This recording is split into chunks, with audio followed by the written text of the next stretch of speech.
Jon Oria, historialari nafar ezagunak, Margarita erreginaren biografia egin zuen. Eta hor, oso interesgarria eta gaurkotasun handikoa den ideia bat azpimarratu zuen. Margaritak lan honetan feminismo intelektuala egiten duela. Eta horrela azaltzen zuen. Boccacioren Decameron liburuan gizonek irri egiten zieten emakumei, eta Heptameronean aldiz kontrakoa gertatzen da. Emakumeak beti garaile ateratzen direla gizonen aitzinean.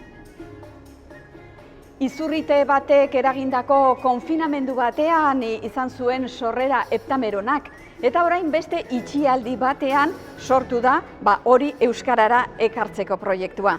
Honetaz mintzatuko gara Josu Jimenez Maia idazlearekin. Eta bukatzeko, Heptamerona izeneko liburu honetako ipuintxo bat aditu ahal izanen dugu Miren Tirapuren ahotsean. Hori aperitifa moduan. Never shall be the wonder of the world. Shakespearek erraten zuen gisara, eta hoi erraten zuen, gaur egungo ingelesa modernoaren sustraiak ezartzen ari ziren garaian. Eta hori erraten zuen, Margarita Nafarroakoa erreginaren gorte errenazentista hura goguan. Eta hori, Margarita Nafarroakoren Heptamerona ezagutzen zuelako erranen zuen, segurazki. Munduko literaturaren klasiko bat da. Margarita Nafarroakoak frantsesez idatzia eta lingua navarrorum delakoan etzegoena, oraino. Heptameronean itxialdi batean kontatutako ipuinak eta istorioak biltzen dira.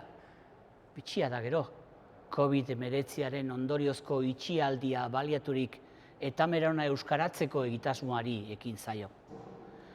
Heptameronak 72 ipuin edo historia dakartza, 7 egunetan antolatuak, eta bistean da, itzultzeko lan handizkoa da. Horregatik, egun bateko ipuinak euskaratzen, zuzentzen eta apailetzen urte bete joan da.